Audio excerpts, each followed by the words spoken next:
Pessoal, bom dia a todos, bom dia a todas. É um prazer receber todos vocês aqui na casa, no Instituto Jones dos Santos Neves, uma instituição de pesquisa capixaba que muito orgulha a sociedade capixaba. E num momento tão importante, recebendo hoje uma pessoa ilustre, a doutora Tatiana Sampaio, que vem desenvolvendo pesquisas importantes na área da saúde, pesquisas fantásticas, Então, doutora, sinta-se em casa, a casa é sua, da sua equipe também. Muito obrigado pela presença de vocês. Queria fazer uma saudação inicial a algumas pessoas, mas sintam-se todos igualmente cumprimentados. Vou pegar a colinha aqui. Bom, em nome da nossa diretoria, doutora, seja muito bem-vinda. Nós temos o nosso diretor de Estudos e Pesquisas, Pablo Jabor, a nossa diretora administrativa, Kátia, e eu, Antônio Ricardo, na Diretoria de Integração e Projetos Especiais. Todos aqui são servidores da casa, são colegas do serviço público. Estamos aqui com o Érico Sangiorgio, diretor do ICEP, que é a nossa instituição de pesquisa na área da saúde. A Jaqueline Sanz, representando a nossa secretária Jaqueline Moraes, Secretaria da Mulher, uma secretaria importante aqui no nosso estado, o Breno e a Lúcia, representando aqui a nossa Fundação de Amparo à Pesquisa do Espírito Santo, da qual nós temos muito orgulho e parceria forte aqui com o Instituto, e podemos dizer que hoje é a instituição de pesquisa que mais investe per capita no Brasil. Então é um motivo de muito orgulho para todos nós capixabas, que sabemos, valorizamos aqui a importância da pesquisa para o nosso estado. Acho que eu não esqueci ninguém. Bom, a gente está com a diretoria quase toda aqui, a gente está com a ausência do nosso diretor-presidente Pablo Lira.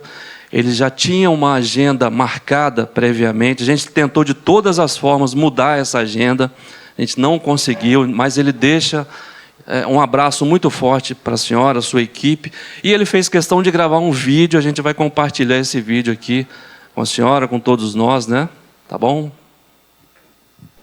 Prazer o Instituto Jones receber a professora, pesquisadora e doutora Tatiana Sampaio, professora da UFRJ, que é uma referência internacional e nacional, uma liderança feminina na ciência que inspira todos nós.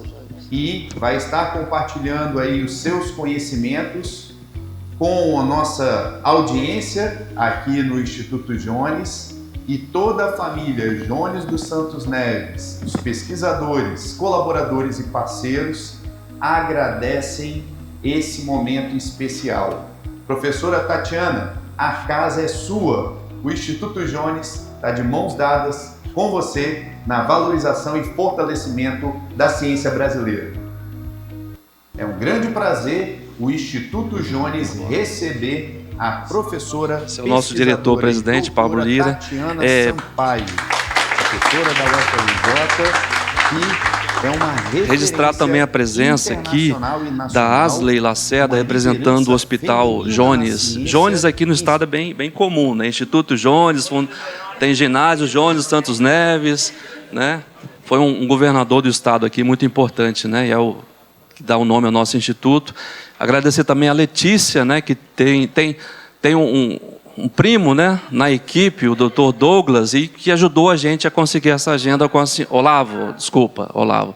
Conseguiu a gente para ajudar nessa agenda aí com a senhora, que a gente sabe que é extremamente concorrida, O Instituto Jones, ele fez 50 anos, agora em 31 de dezembro de 2025, e desde a sua fundação vem trabalhando com o objetivo de subsidiar as políticas públicas aqui no nosso estado. Então nós temos realizados estudos e pesquisas nas áreas econômica, social, territorial, geoespacialização.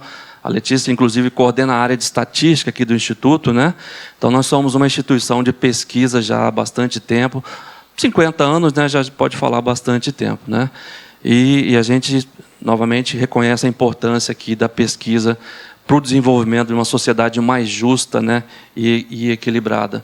Eu queria chamar aqui, dar um presentinho para a senhora, um livro que representa esses 50 anos de história do nosso instituto. Vou chamar o Pablo Jabu para entregar esse livro para a senhora.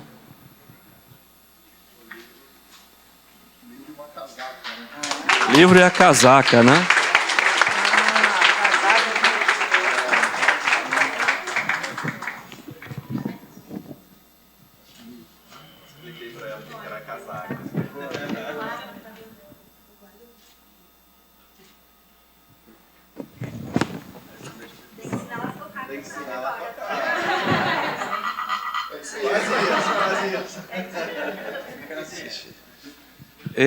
Eu vou então fazer a leitura do mini currículo da doutora. A gente vai, na sequência, deixar ela fazer uma fala. E, como ela está com a agenda bem corrida, a gente, depois da fala, vai liberar talvez para uma ou duas perguntas, né? Dependendo do tempo aí que a doutora utilizar na fala dela. E aí, depois a gente finaliza, a gente vai entregar algumas lembrancinhas para a equipe, para ela, e tira uma selfie geral. A gente não vai conseguir, talvez, uma foto individual com cada uma, né? São muitas pessoas, né? Senão já vai perder o voo lá, o compromisso. Então, a gente faz uma selfie geral, né? Bom, a doutora Tatiana Lobo Coelho de Sampaio, professora associada à Universidade Federal do Rio de Janeiro, onde chefia o Laboratório de Biologia da Matriz Extracelular do Instituto de Ciências Biomédicas. Fez graduação e mestrado em Ciências Biológicas e doutorado em Ciências pela UFRJ, e 2 estágios de pós-doutorado, um em Imunoquímica na Universidade de Illinois, Estados Unidos, e um em Inibidores de Angiogênese, na Universidade de Erlangen-Nuremberg, Alemanha. Tem formação original em Bioquímica e Química de Proteínas, particularmente com estudos estruturais de proteínas da matriz extracelular e fatores de crescimento. Atualmente estuda biologia de proteínas da matriz extracelular capazes de modular o comportamento das células e a organização tecidual durante o desenvolvimento e a regeneração do sistema nervoso.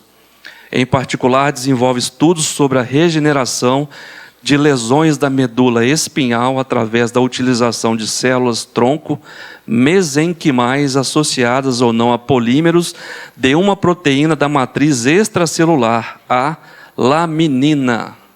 É sócia e consultora científica da Cellen, empresa de produção de células-tronco para uso veterinário. Doutora Tatiana, muito bem-vinda novamente, a palavra é da senhora. Obrigada. Eu vou botar ali. Eu vou botar aqui que eu não ocupo um lugar. Bom, gente, em primeiro lugar, obrigada pelo convite. É um prazer estar aqui. Eu fiquei na dúvida sobre que apresentação que eu faria para vocês, porque eu não sabia exatamente qual o grau de coincidência das especialidades, né? Mas eu já sei que vocês são como se fosse um IBGE do Estado, não é isso? Portanto, né, melhor que o IBGE, é claro, mas concentrado. São IBGE concentrado.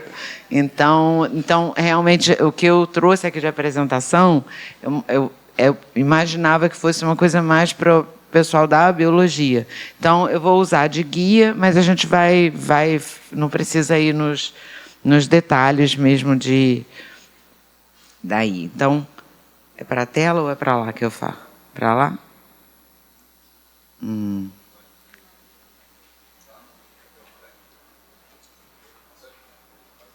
Ah, foi. Então, tá. Então, o que eu vou falar para vocês é sobre... Isso não está ajudando muito. Acho que é melhor eu ver por aqui, não? Não, volta. Ah, entendi. Tá. Então, vou deixar aqui. Passei um e ele está indo devagar? Foi. Tá. Então, vou usar a casaca. Uma parte da casaca para mostrar. Então, isso é uma linha do tempo que mostra o que aconteceu no desenvolvimento da polilaminina, tá? Então, a polilaminina, que agora está aqui a última coisa é a autorização do estudo clínico regulatório pela Anvisa, a gente está em 26, isso começou lá atrás, né? Começou em 97, mais ou menos, quando eu trabalhava aqui com o que a gente chama de ciência básica. Então, na ciência básica, o que a gente faz é estudar coisas mais genéricas. Então, mais ou menos, é a ideia do que ele falou na apresentação, aquele monte de coisas que a gente não faz... É difícil de até entender o nome, né? Imunoquímica, termodinâmica de proteínas, coisas bem específicas e especializadas nessa área de, vamos dizer assim, biofísica, que era o que eu trabalhava. Então, eu sou bióloga, as perguntas de pesquisa que eu tinha eram na área de biologia, quer dizer, eu queria entender coisas biológicas, mas que eram essas proteínas que são as moléculas capazes de fazer as funções que as células fazem no corpo da gente. Então, e as perguntas eram muito distantes da vida real, se a gente for dizer assim, né? Então, não estava pesquisando nenhum remédio para nada, não estava pesquisando nem nenhuma célula viva, não tinha nada vivo no meu trabalho. E isso estou falando dessa fase aqui. Tá? Então, eram pesquisas muito distantes de uma utilização prática. Tá? Então, o que a gente chama de ciência básica.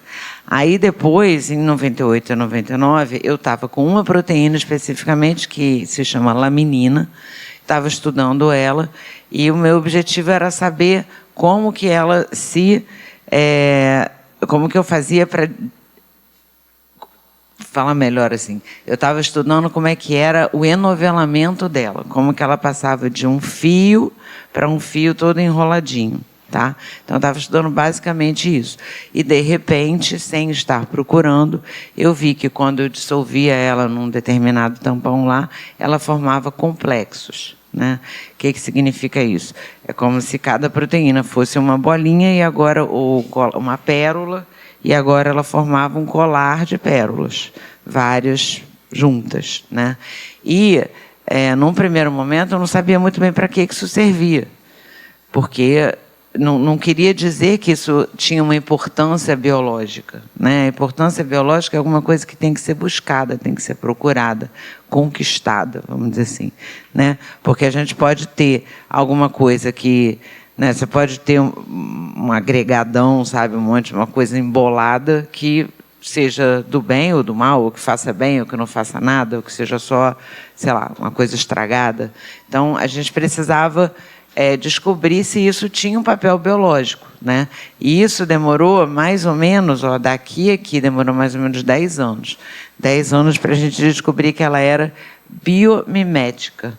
O que quer dizer biomimética? Que ela é igual àquela que tem no corpo naturalmente. Né? Então, o que eu estou dizendo aqui? Esses 10 anos... Desde 97, 98 até 2007, 2008, a gente estava simplesmente tentando demonstrar que aqueles complexos que a gente estava formando no laboratório, a polilaminina, ela era igual aos complexos que existiam no nosso corpo. Tá? Então, isso era para provar que era biomimética. Demorou muito tempo. Tá? A gente tem várias medidas indiretas, mas a mais... forte, que eu acho, é a imagem mesmo. Tá? Então, vou pular isso aqui não... É isso aqui. Isso. Então, isso aqui é uma imagem da laminina natural. Isso aqui é uma imagem da polilaminina, até mais bonita, mas é mais bonita porque a resolução, isso aqui foi feito alguns anos antes disso, a resolução é melhor.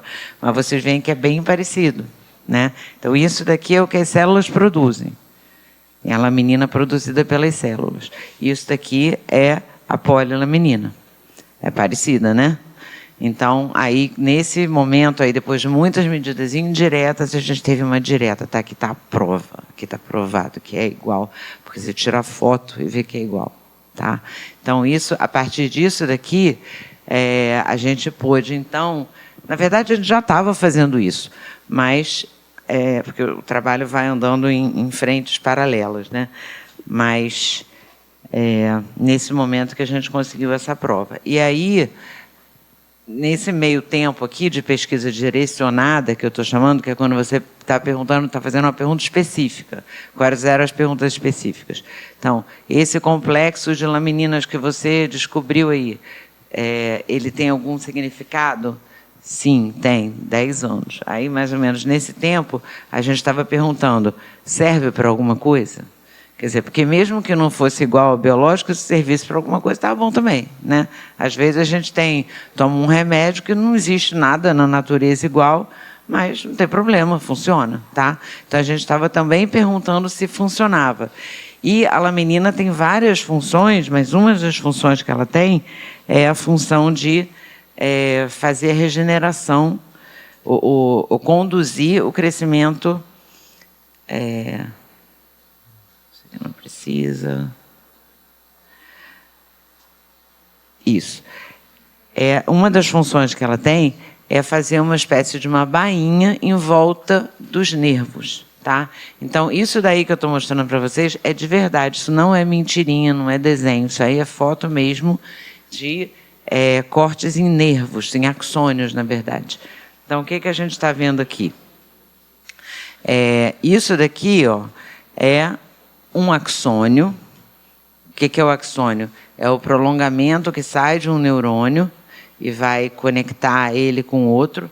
Então, ele é uma coisa bem fina. Isso aqui é um corte nele, tá? Então, isso aqui é microscopia eletrônica, isso são 500 nanômetros. Quer dizer, isso daqui tem menos do que 1 micrômetro, tá? Então, o axônio está aqui cortado, e em volta dele a gente vê essas linhas que são como se fossem umas bainhas. Imagina uma língua de sogra daquela de festa.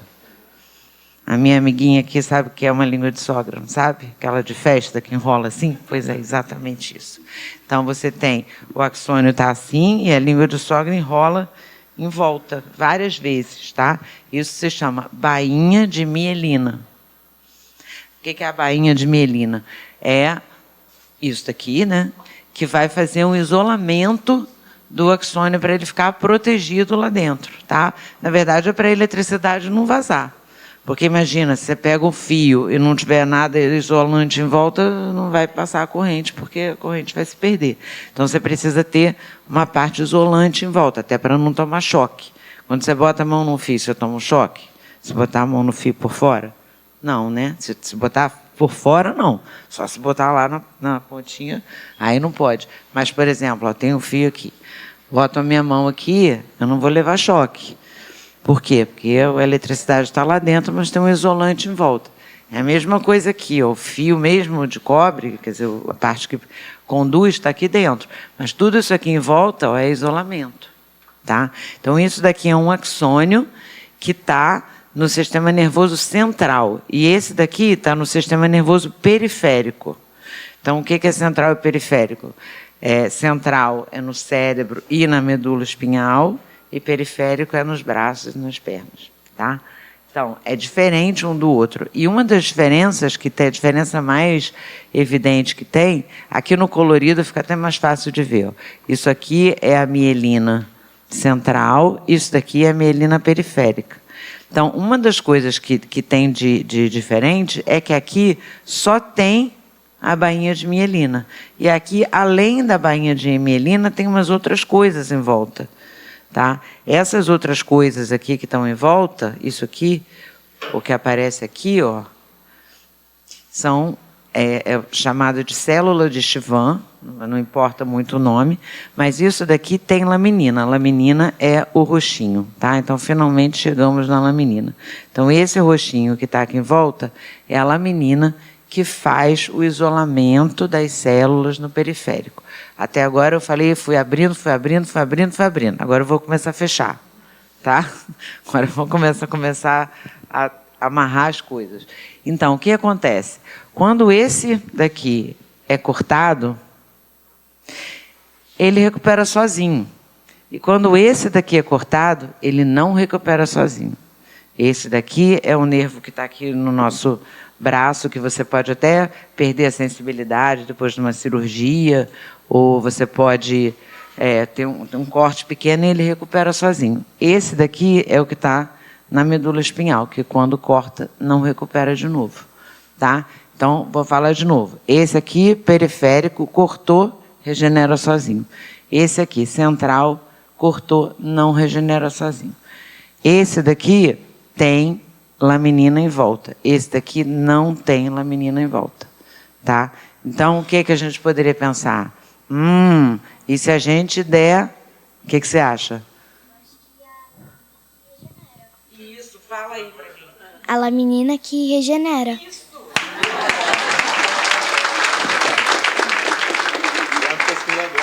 Já é uma pesquisadora. Então, fiquei até arrepiada, gente. Então, é isso mesmo que a gente se perguntou. Quem sabe se não é uma menina que regenera? Vamos botar uma menina lá para ver se regenera. Não era fácil de deduzir? Não precisava. Né? Às vezes, ela vai chegar em casa e dizer assim, aquela moça lá, fica todo mundo tirando onda com ela, só o que ela concluiu foi uma coisa tão simples. E que é verdade. É exatamente isso. E se a gente puser ela menina, será que não vai funcionar? E foi isso que a gente fez, tá? Só que, ao invés de colocar a laminina, a gente colocou a polilaminina. Por quê? Porque a polilaminina ela é mais estável. Tá? Uma das razões é porque, quando você coloca só a laminina, ela, para a proteína, até é grande, mas ela ainda é relativamente pequena. Então, ela é depurada do corpo rapidamente. Tá? Ela sai, ela ela volta acaba caindo no sangue e é eliminada. Tá? Enquanto que a polilaminina não, a polilaminina ela forma uma rede bem grande e aí ela fica parada ali no lugar para fazer a função dela. Tá? Então, por isso que a polilaminina funciona e a laminina não funciona. Também porque a gente imagina que formando essa rede, né, que é a polilaminina, ou esse complexo que é a polilaminina, ela fica mais eficiente, os neurônios veem melhor, porque ela é mais próxima da biológica. Tá? Mas, para ter certeza disso, a gente tinha que fazer o experimento. Né? Então, isso foi o que a gente fez primeiro. Fez primeiro com células, depois fez com... Ué, eu estou indo para trás? Quero ir para frente. Tá, isso aí, ó... Vou mostrar isso aqui. Isso daqui está mostrando o que acontece no periférico quando tem uma lesão. Então, quando tem uma lesão, está cortando aqui o axônio, né? Isso aqui é o neurônio, está o corpo do neurônio, seu axônio bem compridão. Aí, quando corta ele, a laminina, que é o que está representado aqui em vermelho, ela fica íntegra e aí o axônio cresce aqui por dentro dessa proteção, que é a laminina, que é o vermelhinho. Quando você não tem laminina, que é o que acontece no central, aí ele não consegue crescer. Tá? Não consegue achar o caminho dela. Mas a gente precisava... Gente, essa tela é muito boa. Muito boa essa tela aqui. Tá. Então, a gente precisava demonstrar que a polilaminina funcionava melhor. Então, isso daqui, ó, é quando a gente coloca os neurônios, é numa cultura de células, a gente tira os neurônios do cérebro e coloca sobre laminina. E aí a gente está vendo que eles crescem, esses prolongamentos aqui. Mas, quando a gente coloca na polilaminina, aí tem muito mais prolongamentos, tá? Muito maiores. Então, vamos ver, isso funcionava com células isoladas. Agora, a gente tem que ver se vai funcionar numa lesão num animal, tá? Isso aqui é com células isoladas também, ó, são neurônios da retina em cima da laminina, não tem prolongamento, com a polilaminina muito mais, né?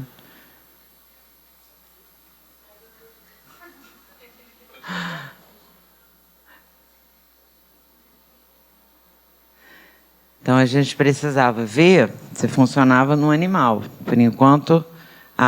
então aqui, ó, a gente pegou... Não sei se eu vou conseguir... Bom, esse daqui é um animal... Vai aparecer um rato aqui, que a gente fez uma lesão nele experimental e não botou polilaminina.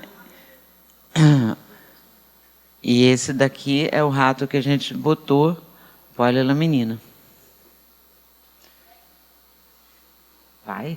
Foi. Tá melhor, né? Não está perfeitinho, mas está melhor do que o outro, né? Então, aí a gente mostrou que funcionava em animal também, né? Aí tinha que mostrar se funcionava em gente. Aí foi um desafio. Isso aí é para mostrar que funciona em vários tipos de lesão. Essa é legal. Isso daqui é uma imagem. Ó, isso aqui é a medula de um animal. Isso é a medula do animal que foi lesionada, foi feito um esmagamento dela. Isso aqui é o lado da cabeça e esse aqui é o lado da cauda. E aqui no meio tem um espaço. Estão vendo que tem um espaço aqui? Isso é o espaço da lesão. Essa imagem daqui foi feita pelo Olavo, que é o médico capixaba que está terminando o doutorado lá no laboratório. Ele estuda essas lesões nos ratos, né? E aí, olha só o que ele viu. Que nesse gap aqui, nesse espaço vazio, começam a crescer essas pontes, e os axônios são os verdinhos. Então, quando a gente faz um zoom nessa área, o que a gente vê? Os axônios em verde, e em volta dos axônios, uma bainha de laminina, que é o branquinho. Está aqui, o branco é a laminina. Está vendo? Então, os axônios são os verdes, e em volta deles tem uma bainha, tá? Uma capinha de laminina. Então, a gente vê que a laminina é capaz de fazer essa ponte para os axônios passarem para o outro lado. Então, os axônios estão aqui, eles vêm vindo, chega aqui, não tem como ele passar para o outro lado, a não ser que ele encontre esse caminho de laminina, tá? Tá bom, obrigada. E aí, então, a gente já viu isso, agora tem que passar. Esse aqui é mais legal, será que passa? Vamos ver. Nesse daí a gente está vendo uma imagem do buraco mesmo, do lugar onde não tem nada. E os axônios são os vermelhos e a laminina é verde. Então, o que a gente vê? Quando virar um pouquinho vai dar para ver melhor. Que todo axônio, quer dizer, todo vermelho que passa em cima desse caminho verde. Dá para ver isso, né? Então, não tem nenhum vermelho passando sozinho para o outro lado. Viu, Mitter? Acho que o Mitter vai querer estudar biologia. Ele está vendo, então ele vai mudar de ideia. Então, cada um desses vermelhinhos que passa para o outro lado, que é o axônio que vai levar o sinal, ele precisa da laminina para conduzir. Tá? E a gente vê que acontece isso. Isso aqui é vida real mesmo, tá? Então aparece esse modelo, porque a gente faz várias fatias de fotos de microscopia, depois junta tudo e aí faz essa renderização, faz essa mágica que a gente consegue ver depois o videozinho. Mas isso tudo é baseado em fotos reais mesmo, de microscopia. Essa é a mesma coisa. Tá. E aí a gente precisava mostrar que em gente também funcionava. Então, agora a gente está aqui, em 2010, mostramos que funcionava nos ratos e agora começou a pesquisa translacional. O que é pesquisa translacional? É quando a gente sai do laboratório e vai para a vida real, né? E vai para os pacientes. E isso daqui demorou bastante tempo, né, de 2010 até 2018, para a gente conseguir montar isso aqui.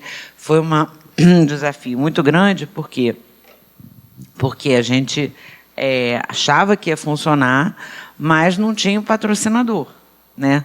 Para ter um patrocinador demorou bastante tempo, foi só em 20, 21 que a gente assinou um contrato. E não tinha patrocinador porque a gente tinha uma ideia, e muita gente tem ideia, né? A gente tinha mostrado em rato, e muita gente mostra em rato. Agora, passar de rato para humano tem um desafio, né? E aí são muitas apostas que são feitas para que poucas nem certo. E quem está do lado do financiamento não sabe que aposta fazer. Então a gente tentou, teve uma empresa francesa que se chama Sanofi, que é a maior farmacêutica francesa, entrou em contato, eles vieram no Brasil, fizeram uma prospecção, aí adoraram a polilaminina, me convidaram lá para Paris, lá fui eu, toda chique. Aí fui comprei até umas botas bonitas, lá fui eu. E foi a semana mais fria, do inverno mais frio dos últimos anos. Lá estava muito frio, realmente, em fevereiro. E apresentei lá o pessoal da parte técnica, né, adorou, que queremos isso aqui, mas o pessoal da parte comercial falou, não, isso aqui tem pouca chance, a gente vai precisar de um investimento muito grande para fazer esse estudo clínico e a probabilidade de a gente poder explorar comercialmente depois é baixa, porque não tem nem certeza se a patente vai ser concedida, se as patentes vão ser concedidas. Então, eles acharam que não valia a pena, que era um risco muito grande. E, então, com isso, não financiaram, eu voltei para o Brasil e falei, bom, vamos ter que fazer por aqui mesmo. E aí a ideia foi fazer sem financiador, que foi o que a gente fez. Então, foi um estudo clínico piloto feito pela própria universidade, dentro da universidade.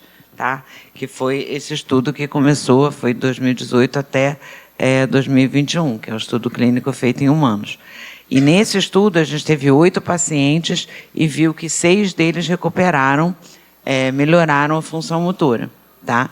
Então, o que dizer desses pacientes? Esses pacientes são de lesão completa. Então, lesão completa é uma situação em que a gente sabe que não há mais condução, quer dizer, não tem mais sinal passando. Acho que eu tenho aqui.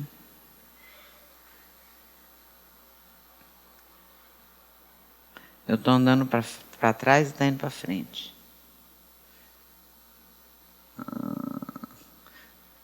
Vamos para frente. E agora está para trás. Vamos ver se eu inverto. Frente, para frente, para frente, frente, para frente. Agora não para. Eu não estou mais apertando nada. Tá. Então, lesão completa é esse tipo de lesão aqui, que está sendo, também chama AISA, que está sendo representada assim, ó, a pessoa. O branquinho é quando está tudo funcionando e o vermelhinho é quando não funciona. Tá? Parou de funcionar, não tem mais sensibilidade, não tem mais controle motor. E a lesão incompleta é quando você tem umas ilhas. Tá? Tem um pedaço que funciona, outro pedaço que não, uma parte que tem sensibilidade, outra que não tem, uma parte que mexe, outra que não mexe. Então, a gente só trabalha, nesse estudo, incluiu no estudo pessoas com lesão completa, que é isso daqui. Por que a gente faz isso? Porque só nessas lesões completas, que não têm função motora nem sensitiva, é que a gente pode dizer que houve regeneração. Por quê? Porque quando a lesão é incompleta, significa que alguma corrente está passando. Aí, quando passa mais, você não pode dizer que houve regeneração, você pode dizer que melhorou a condução. Mas você não pode dizer que houve regeneração. Agora, quando a lesão é completa, aí isso significa que não ficou nada preservado. Então, se voltar a ter função, é porque houve regeneração. Tá? E não fomos só nós que pensamos isso. Outras pessoas antes de nós pensaram isso também. Né? E, ao longo dos anos, coletaram informações sobre a regeneração espontânea.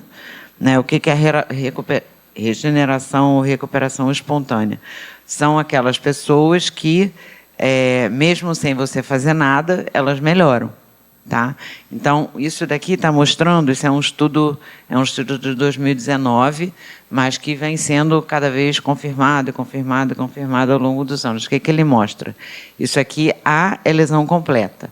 Então, está mostrando o que acontece com as pessoas que começam com A depois de meses, depois de um ano, mais ou menos.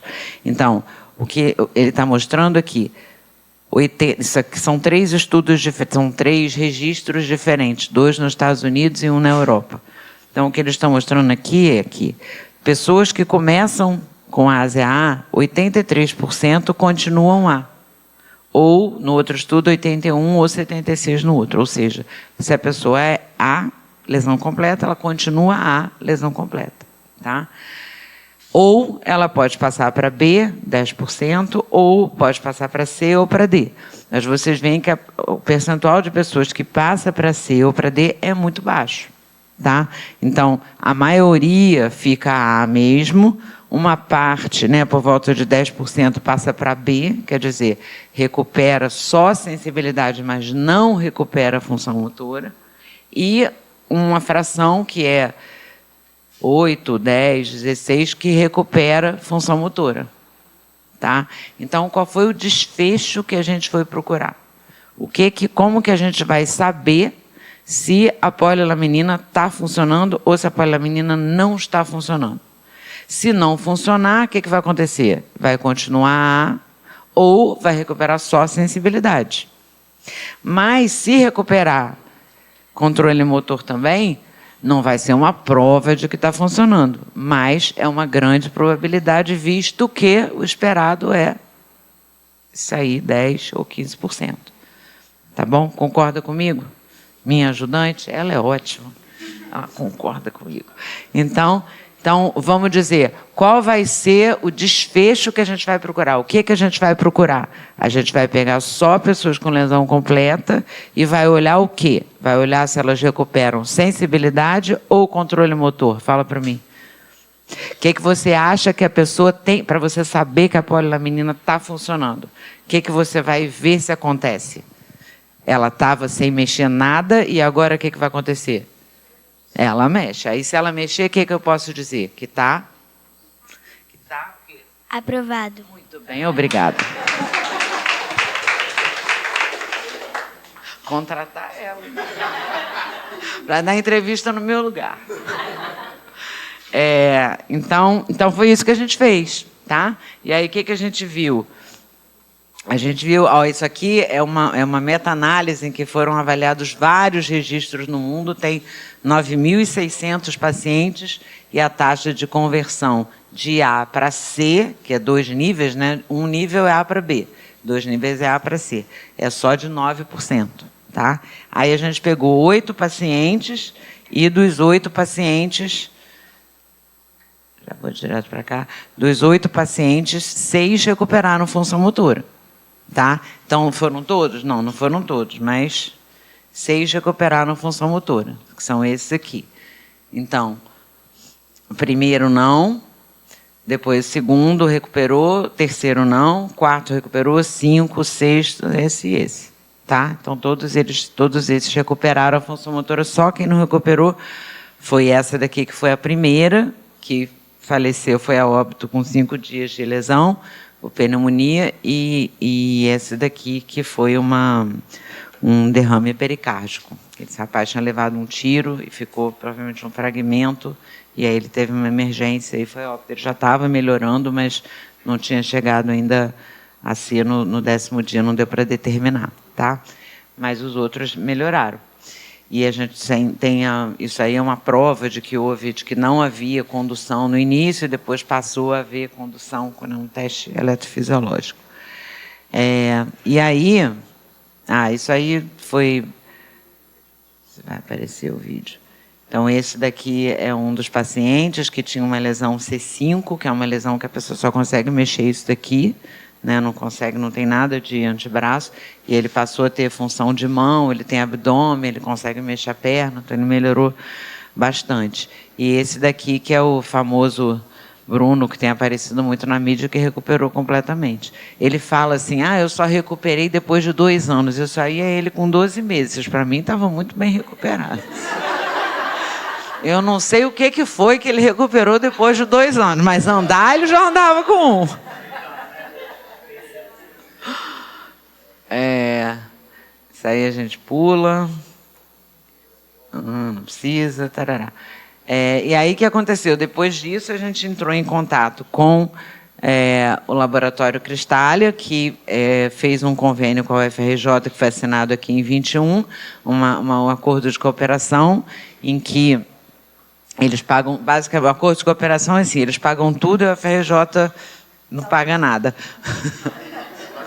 Mas já tinha pagado antes, né? Já tinha pagado antes. Então, eles, para entrar no acordo, eles pagaram 3 milhões para dizer, olha, a gente está aqui devolvendo o que já foi investido e, a partir de agora, a gente assume financiamento. Então, mas eles mantêm o meu laboratório funcionando, pagando tudo que a gente usa lá, e aí a gente continua fazendo o desenvolvimento em que eles produzem, né, na fábrica, eles produzem a proteína em si, eles tiveram que desenvolver um processo industrial para extrair a laminina e produzir. Então, eles produzem isso aqui, que é a laminina, e mais o pó de pirlimpimpim, que transforma ela em polilaminina. Aí, na hora, tem que misturar os dois. E a gente fica no laboratório fazendo o quê? Então, o que a gente faz na universidade? A gente faz basicamente duas coisas. Uma é, junto com eles, a gente testa o que eles produzem. Tá? Por quê? Porque eles tiveram que desenvolver um processo. Agora já está desenvolvido. Agora eles até nem precisariam mais da gente. Poderiam fazer teste de lotes com outros grupos, né? Mas, à medida que eles foram desenvolvendo o processo industrial, eles mandavam para a gente, vê se esse aí está funcionando, vê se esse aí está funcionando. Então, a gente foi fazendo essa cooperação. Então, isso era uma primeira coisa. A outra coisa é que a gente também tem interesse em ver se a polilaminina pode funcionar em outros modelos de lesão. Em primeiro lugar, saber se funciona para a lesão crônica, que é assim a maior pergunta que a gente tem, né? Saber, será que, porque tudo o que a gente fez até agora, praticamente tudo, foi feito com lesões agudas, quer dizer, a pessoa acabou de sofrer a lesão e recebe o tratamento, tanto para pessoas quanto para ratos. Para ratos a gente faz do mesmo jeito, faz o tratamento na hora. Tá? Mas é claro que a gente quer saber se passar o tempo, será que vai funcionar também? E aí, isso é muito difícil de fazer em rato, porque os ratos eles recuperam mais rápido, melhor. Então, para você fazer uma lesão crônica que fique durante muito tempo em rato, é muita maldade. O rato fica muito, muito caído. Aí, para não fazer massacre lá com os ratos, a gente faz... a gente optou por fazer um estudo clínico em cães. Então, a gente não faz lesão em cão, tá? Por favor, não fazemos lesões em cachorrinhos. Não fazemos. Hã? Sim, tem que avisar. A gente não faz, porque tem gente que faz, né? Tem lugares que usam animal como modelo. Na Coreia, eles fazem isso, fazem lesão em cachorro, mas a gente não faz. A gente só trata os cachorros que as lesões eles adquirem por aí, né? Com atropelamentos, quedas, né? Aí a gente recebe esses animais e trata eles e observa o que acontece. Só que não é assim, chegou o animal lesionado e faz o tratamento e vê o que acontece. Não, por que a gente não faz isso? Porque se for só isso, o que vai acontecer? Se melhorar, a gente não vai saber se melhorou espontaneamente ou se melhorou por causa do tratamento. Porque em gente tem lá aqueles grupos, milhares acompanhados, a gente sabe o que vai acontecer. Então, o prognóstico para pessoas com lesão medular completa, ele é muito conhecido. Tem muita gente dando isso, mas para cachorro não é. Então, para cachorro, a gente tem que saber ou fazer um grupo comparado com o outro, né, que é o famoso grupo controle, ou a gente tem que fazer estudo longitudinal. Então, a gente optou por fazer o estudo longitudinal, até porque a gente queria fazer, testar para lesão crônica. Isso aí é a Cristal, isso é a fábrica, como é que é, são os meus amigos que me levaram lá. Isso aqui tudo a gente pula. Tá. Então, isso aqui é o resultado desse estudo com cães. Então, o que a gente faz? Olha, vamos olhar esse aqui que é o melhor de ver. O animal chega, ele já tem a lesão há meses ou há anos, aí a gente bota ele na fisioterapia. Aí ele fica aqui 4 meses fazendo fisioterapia. Isso aqui é a nota dele. É a nota se ele está, quanto mais alto, melhor ele está. Então, aqui ele está totalmente paralisado. Aqui ele mexe só um pouquinho, mexe mais, mexe mais, mexe mais. Então, eles estão aqui, ó, em 2, que eles estão mexendo muito pouquinho. E aí a gente vai monitorando. 1 mês depois, fez fisioterapia, nada. 1 mês depois, fez fisioterapia, nada. 1 mês depois, fez fisioterapia, nada. Agora vamos dar a polilaminina para ele, aqui, ó. Aí depois a gente deixa ele na fisioterapia, melhora. Aí melhora um pouquinho, melhora um pouquinho. Então, isso daqui é o que a gente chama de estudo longitudinal, que a gente vai acompanhar ao longo do tempo. E aí a gente pode, assim, fazer estatística aqui, os testes que vão demonstrar que tem uma diferença entre o antes e o depois. Né? Então, tem uma diferença de evolução que ele tinha antes do tratamento para a evolução que ele tem depois do tratamento. E aí, nesse caso dos cães, a gente conseguiu demonstrar que o tratamento com polilaminina melhora mesmo depois de muito tempo. A gente tem animais aqui com 6 anos de lesão, que tem um animal que estava completamente paralisado e voltou a ter bastante movimento. Se fosse um ser humano, eu acho que ia fazer uma grande... sei lá, ter uma função muito ativa, porque realmente foi movimentos bem recuperados, recuperou sensibilidade também. Mas tem um problema. Qual é o problema? É que a intervenção que a gente faz aqui, o tratamento que a gente faz aqui, não é só polilaminina. É polilaminina associada ou a condroitinase ou a GDNF. Então, o que são essas duas coisas? O GDNF é como se fosse um hormônio que atrai os axônios para depois da lesão. Então, a gente injeta do outro lado da ponte, né, daquele espaço, para ele chamar axônio, vem para cá, axônio, vem para cá. Funciona. A outra coisa que a gente testou foi a condroitinase, que é uma enzima que digere a cicatriz que se formou no local. Então, às vezes, naquela ponte se forma uma cicatriz que o axônio não consegue passar. Então, ela dissolve. Então, a gente usou, assim... Por que vocês escolheram esses dois tratamentos? A gente escolheu porque a gente estudou a literatura e viu as coisas que nós julgamos que eram mais promissoras. Né? Por que você não fez outra coisa? Porque eu achei que essa daqui era mais promissora.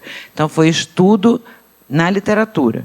Então, a gente resolveu associar a polilaminina com um ou com o outro. A gente não fez os dois juntos, fez um ou o outro.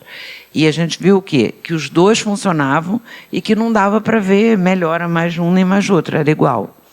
Aí, se a gente bota duas coisas e as duas funcionam igual, quer dizer o quê? Pode querer dizer que a polilaminina sozinha faz tudo, mas também pode querer dizer que os dois funcionam e a polilaminina não faz nada. Pode querer dizer as duas coisas, né? E agora a gente tem que destrinchar isso. Né? A gente podia ter ido de baixo para cima, a gente podia ter testado, vamos botar só a polilaminina, depois polilaminina mais alguma coisa, podia ter ido na construção. Só que eu não queria, eu falei, eu quero primeiro saber se alguma coisa funciona. Se alguma coisa funcionar, aí depois a gente volta. Né? É que nem fazer negócio de alergia.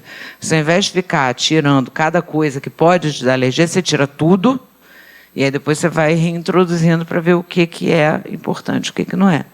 Né? Então, eu pensei nessa estratégia daí. E aí, se alguém quiser me criticar, pode. Porque aí é questão de...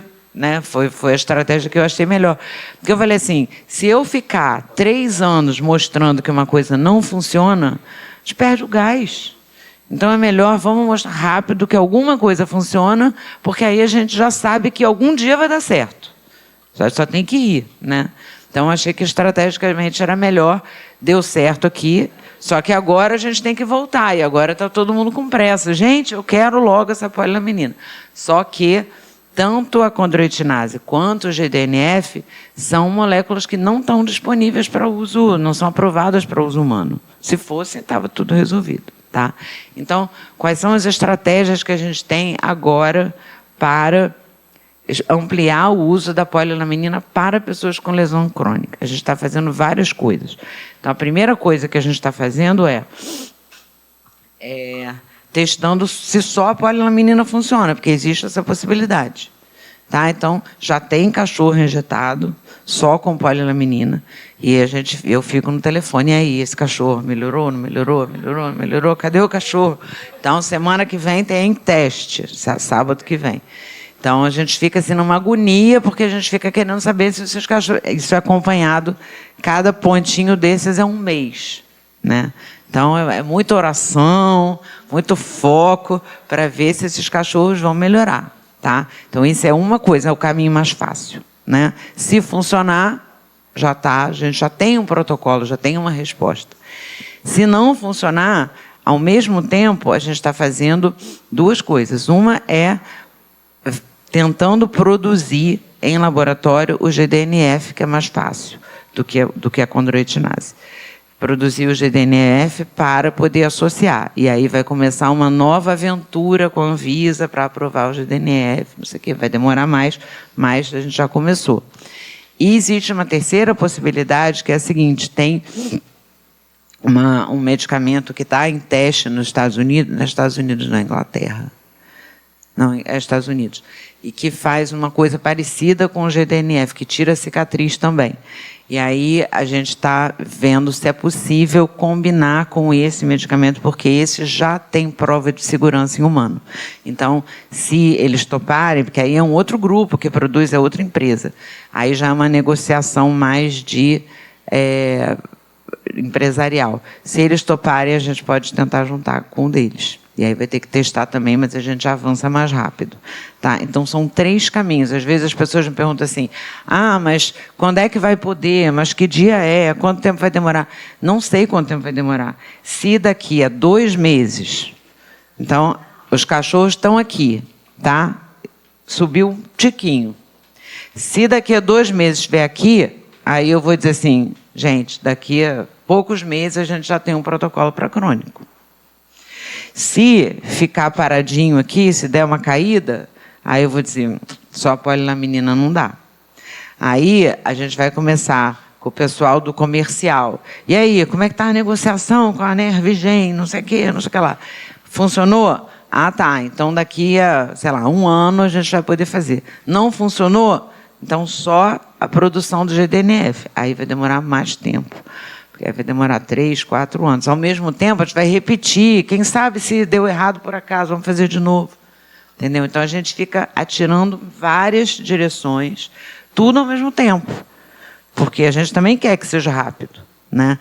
Então, tudo ao mesmo tempo. Então, tem que conversar com o pessoal de comercial, a gente tem que conversar com o pessoal da biotech que está produzindo o GDNF, e a gente tem que conversar com os veterinários do estudo clínico para fazer isso daqui também. Tá? Então, é muita coisa para fazer ao mesmo tempo, mas a gente está atuando em várias frentes para tentar acelerar o mais rápido possível a extensão para o uso crônico. Tá? E também para outras lesões, porque às vezes a pessoa pergunta, isso serve para lesão do nervo óptico? Talvez, mas tem que testar. E isso a gente também faz no laboratório. Tá? Então, é isso. A gente está tentando várias coisas ao mesmo tempo, esperando que dê certo o mais rápido possível. Tá bom? Obrigada.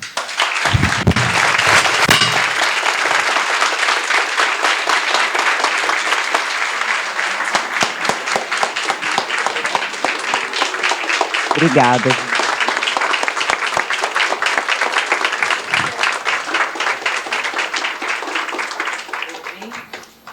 Vamos, então, abrir para 2 perguntas. Pode ser? Jaqueline, acho que a Jaqueline Sanz queria fazer uma pergunta, né?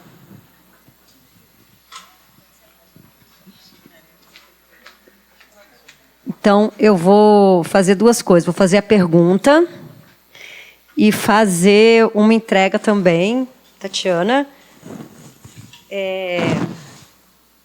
A Secretaria Estadual das Mulheres, ela coordena um projeto chamado Atlas das Mulheres do Espírito Santo. E você é uma mulher referência para a gente, eu acho que para todas as mulheres, né? Então, te dar isso daqui, dizer que nós estamos muito orgulhosas, e fica até nervosa.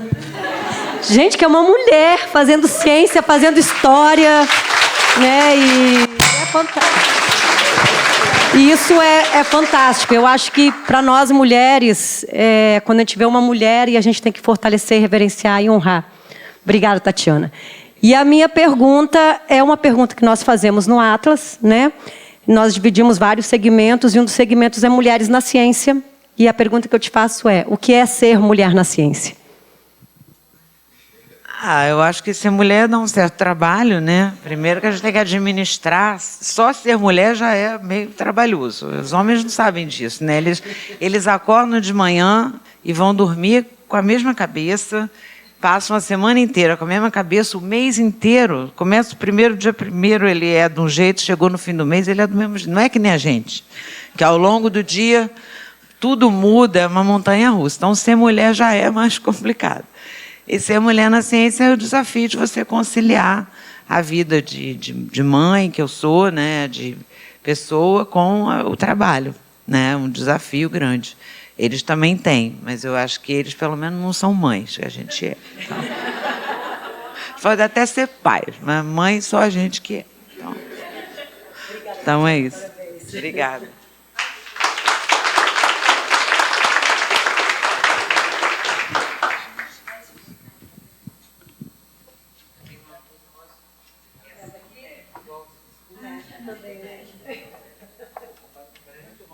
Possivelmente não foi um congresso, alguma coisa assim. Ela vai responder.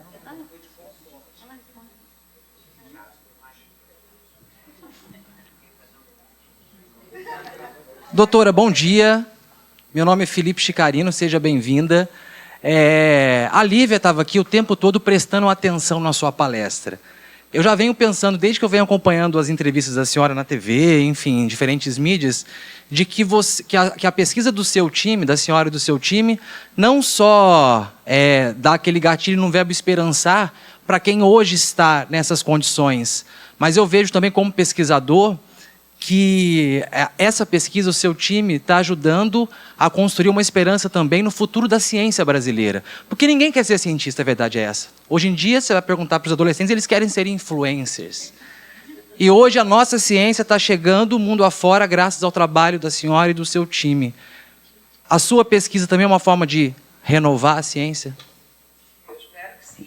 Eu acho que se for, vai ser muito mais. Lívia, seu nome?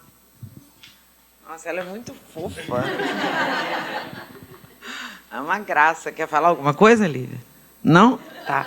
Mas ela tava me acompanhando aqui, eu não estava? Tudo que eu falava, ela estava acompanhando totalmente. Super. E concluindo junto. E eu acho que é isso. A gente...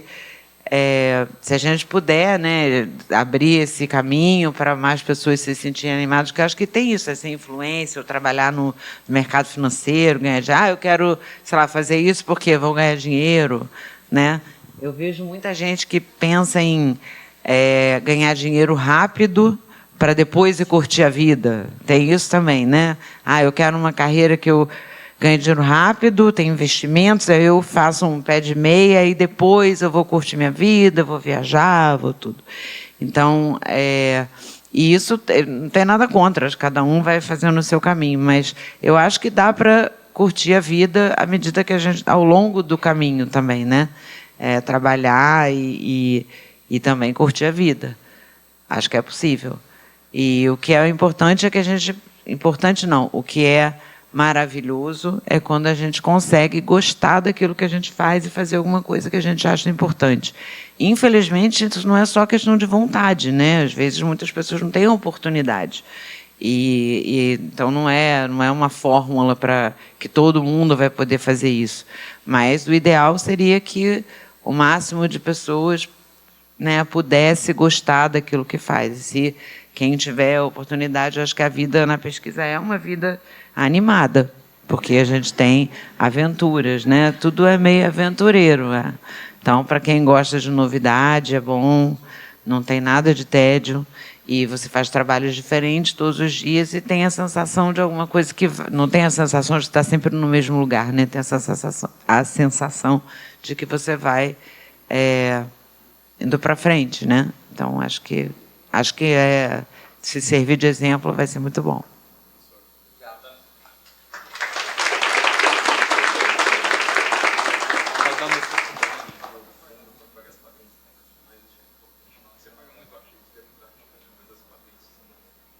Essa história de patente ficou muito falada agora, mas assim, isso é quase que um... Eu não acho que isso seja o mais importante. Por quê? Porque eu espero, sinceramente, que no futuro nem exista esse negócio de patente. Por quê? Patente serve para quê? Para atrair o interesse de uma empresa que pode lucrar com isso. E eu acho que, assim, no modelo que a gente tem atual, precisa ter patente, né? Então, a gente não estou dizendo para não fazer, não. Acho que é importante. Mas eu acho que, a longo prazo, tem muitas coisas que estão sendo pensadas essas ideias de Creative Commons, né? Em que se você doa as coisas e elas são compartilhadas por todo mundo, porque eu acho que no futuro vai ficar tudo tão... A concentração está ficando tão grande, tão grande, tão grande, que daqui a pouco tempo vai ficar inviável. Entendeu? Então, eu acho que o futuro, acho que a Lívia, né? A Lívia não vai nem mais ver isso. Porque, assim, não dá mais para concentrar mais, sabe? Tem que começar... já fez assim, agora tem que fazer um pouco assim, né? Acho que o mundo vai mudar um pouco nesse sentido. Mas, por enquanto, né, é importante que as pessoas saibam que para ter a possibilidade de, no futuro, expandirem o seu trabalho, o resultado com produção industrial, é importante que se faça patente, né? Que se peça patente mais do que publicar. Porque quando você publica, você fala para todo mundo, depois você não consegue mais publicar. Aí você não consegue mais atrair um investidor. Então, se a ideia é atrair investimento privado, é muito importante que, quer dizer, se o que a pessoa está fazendo precisa de um investidor privado, é muito importante fazer um pedido de patente e fazer um pedido bem feito para ele poder ser aprovado depois. E eu acho que assim, o Brasil tem que investir nessa coisa de acelerar, né? É muito lento. Para vocês terem uma ideia, a gente demorou 18 anos para ter a patente concedida, quando dura 20, né? Mas tem caminhos fora, né? Então, por exemplo, a gente conseguiu patrocinador mesmo sem ter patente. Porque eles acharam, não, isso aqui é uma coisa muito boa, a gente tem que fazer e se depois não ganhar dinheiro, ou se ganhar, a gente vê depois, entendeu? Eles tomaram a decisão independente da possibilidade de lucrar depois, o que foi muito legal, né? Mas acho que é por aí, a gente tem que ir construindo esses caminhos também. Tá.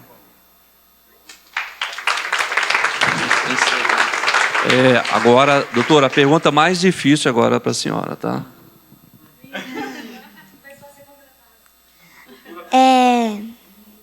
Se a gente comparasse as células e as moléculas, tipo, tudo do corpinho do ratinho com o do humano, e depois aí você injetasse no ratinho algumas células que faltam, né, para ele ter mais ou menos algumas células do corpo humano, e se puder, né, se conseguir retirar as células do ratinho que não serão tão importantes, será que não seria mais fácil de comparar a lesão?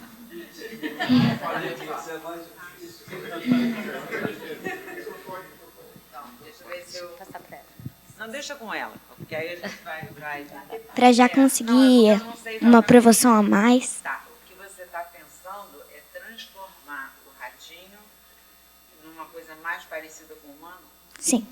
Entendi. Então a ideia dela é boa. O que ela está pensando? Ela está pensando que a gente faz teste no ratinho, mas o rato não é um ser humano, certo?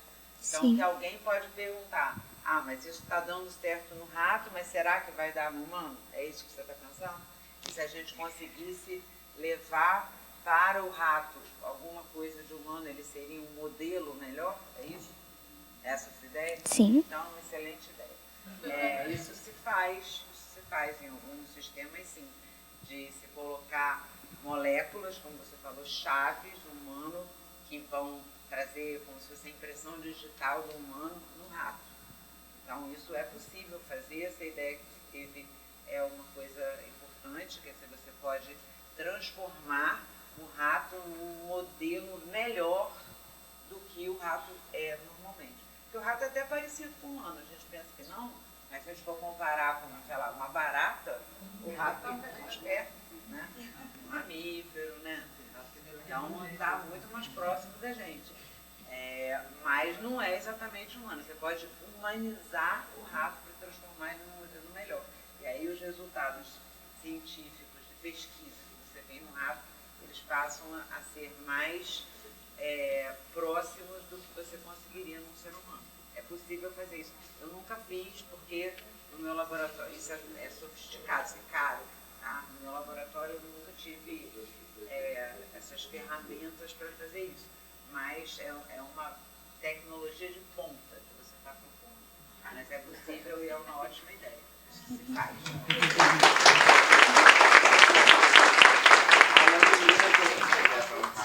Gente.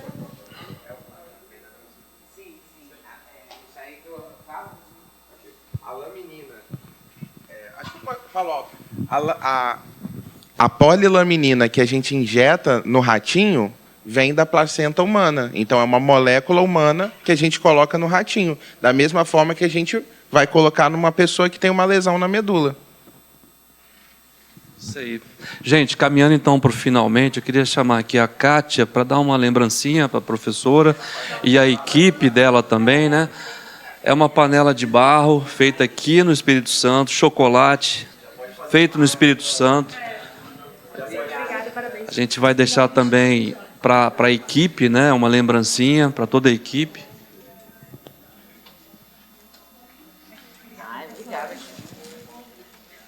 Uma muqueca, né? Vai ter um São Leandro. É. A gente encerra.